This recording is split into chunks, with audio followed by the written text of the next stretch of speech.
es un punto de partida. Álvaro Abrane, ¿cómo andamos? Muy bien, Pedro, ¿cómo te va? Hoy vamos a hablar sobre un hecho muy interesante para analizarlo. Hace 95 años ocurrió el primer golpe de Estado contra Juan Hipólito del Sagrado Corazón de Jesús Irigoyen. Mira ese nombre. Tenía 2 libretas cívicas para que le entre el nombre. Fue el primer presidente elegido con voto secreto después de la ley Sáenz Peña. Votaban solo los hombres. La ley Sáenz Peña en 1912, el voto femenino fue en 1951, el primero. Bueno, lo agarra la gran crisis del 30, la depresión, golpe de Estado, pero después parece que nos enamoramos con este pensamiento antidemocrático de interrumpir los procesos institucionales. Sí, hay 2 maneras de abordarlo, ¿no? al tema. Uno, respecto de la mirada histórica de lo que ocurre, y el otro es su proyección, ¿no? Respecto a lo que ocurre propiamente el 6 de septiembre de 1930, ese es desgraciadamente la crónica de un golpe anunciado, ¿no? Ya hacía bastante tiempo que venía sonando, digamos, sonando vientos de desestabilización. Hacia el 23 de agosto hay un hecho verdaderamente horrible. Un grupo fascista que se llamaba Legión de Mayo primero publica un manifiesto y después empapela lo que en ese momento era la capital federal, hoy Ciudad Autónoma de Buenos Aires, ¿no? El manifiesto decía que en la Argentina no existía el Parlamento, no existía el gobierno y ni siquiera existía el presidente, y luego, digamos, en la fichada que pusieron, le exigían a Irigoyen que renunciara cuanto antes. Empiezan a arreciar rumores de que va a haber una sonada militar entre el 30 y el 31 de agosto, ¿no? Pero bueno, Irigoyen no hace caso de estas advertencias. Sus funcionarios básicamente van a detener a quienes son sindicados dentro de las fuerzas de seguridad como los eventuales agitadores de este golpe, pero después el propio Irigoyen los libera. Hay reuniones incluso con José Félix Uriburu y con Agustín Pedro Justo, ¿no? Que eran como las 2 cabezas en la cima, digamos, del ejército, que se consideraba que estaban operando tras bambalinas. Se hacen los desentendidos de la cuestión. En realidad Uriburu estaba muy interesado, y así va a ser, básicamente, en dar un golpe y asumir la suma del poder. Justo, que era bastante más político, ¿no? Lo que estaba esperando era la caída del gobierno de Irigoyen y un llamado de elecciones para que la salida fuera a través de los partidos políticos y para que él pudiera ser candidato, básicamente a través de alguna fuerza política. Además, sustancialmente no comulgan ideológicamente de la misma manera. Justo es un conservador, mientras que Uriburu es básicamente un nacionalista. Los hechos se comienzan básicamente a precipitar. Se ausenta básicamente Irigoyen con una licencia básicamente por enfermedad durante unos días, y esos días son días de suma agitación.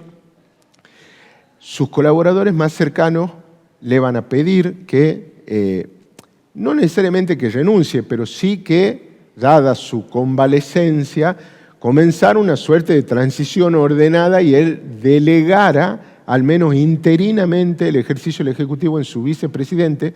Se llama nada más que Víctor Martínez, ¿no? Es decir, antecesor del Víctor Martínez, que fue vicepresidente de Alfonsín. Exactamente, y también era cordobés, igual que había sido gobernador de Córdoba y renunció para ser vicepresidente de Irigoyen.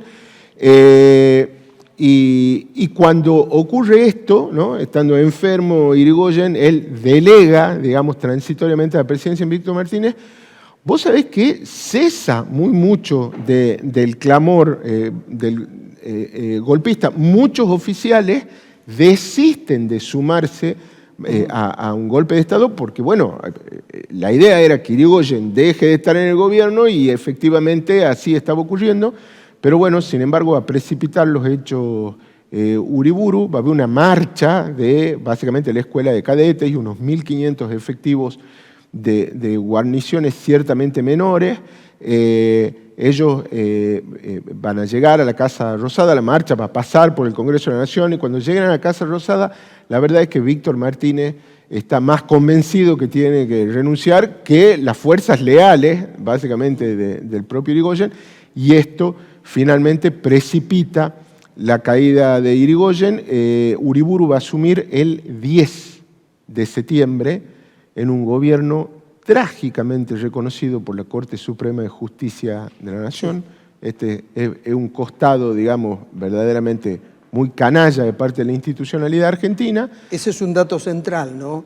Absolutamente. Porque alimentaba después la idea de que se podía interrumpir el proceso institucional porque ya tenía una convalidación de un poder como la Corte Suprema. Y justamente, cuando vamos ya al tema de la proyección, bueno, lo primero, para que no perdamos de vista esto, es que en los sucesivos golpes de Estado, el único poder del Estado que se clausura es el Congreso, o los poderes legislativos, ¿no? Los poderes judiciales van a seguir funcionando y el Poder Ejecutivo, claro, va a seguir funcionando de parte del dictador, digamos. A lo que siempre van a cancelar van a ser parlamentos, congresos, legislaturas, consejos deliberantes y después. Lo que se inicia a partir del golpe del 30 es la era de la inestabilidad. Es decir, básicamente, los primeros golpes de Estado en la Argentina tienen una lógica bastante cerrada, digamos, ¿no? Es decir, son los antiguos partidos conservadores, que eran partidos de élites, que no logran adaptarse a el voto universal masculino en este momento de la historia, obligatorio, hasta el gobierno de Perón, digamos. Perón es el que habilita básicamente el voto femenino, y decimos que habilita el voto femenino porque la obligación para votar era con libreta de enrolamiento. Claro. Lo único que tenían en enrole eran básicamente los varones, ¿no? Esto es lo que establecía básicamente la ley Sempeña. Y entonces empieza una era de inestabilidad. Al gobierno, con este voto masculino universal, el radicalismo gana elección tras elección. Del 16 al 22, Irigoyen. Del 22 al 28, Marcelo Torcuato de Alvear. Del 28 en adelante, Irigoyen. Entonces, como no le pueden ganar en las urnas, le dan el golpe. Lo mismo va a ocurrir después con Perón. Es decir, viene el primer gobierno del Perón del 46 al 52, viene el segundo gobierno de Perón del 52 en adelante, y viene el golpe básicamente en el 55. Pero lo que ya vamos a ver a partir del 60 es la formación de un partido militar en la Argentina. Es decir, son ya los militares que en esta cronicidad de sectores políticos buscándolo para interrumpir gobiernos democráticos, o al menos gobiernos surgidos del voto del pueblo, lo que van a decir es, bueno, che, al final los actores políticos somos nosotros, y se construye el partido militar, que es el que opera en el 60 y, Dios mío, en lo que es el genocidio del 70, en el autodenominado proceso de reorganización nacional. Pero, digamos, ¿no?, para los que de vez en cuando les gustan estos reduccionismos de cuándo se empezó a joder la Argentina, el 6 de septiembre de 1930. Exactamente. Y además nos deja una enseñanza. Hay que hacer todo un esfuerzo para sostener a los presidentes, porque las democracias tienen que saber resolver los problemas que generan y no buscarlos por fuera. Absolutamente. Gracias, Álvaro. En el programa que viene vamos a continuar con esto, porque vamos a recordar el día en que la ONU declaró el Día de la Democracia como una invitación a sostener este sistema y la defensa de los derechos humanos. Hasta la próxima, amigo. Nos vemos la próxima semana. Auspiciaron a Pedro García en Punto de Partida. Universidad del Norte Santo Tomás de Aquino. Superior Gobierno de Tucumán. Caja Popular de Ahorros.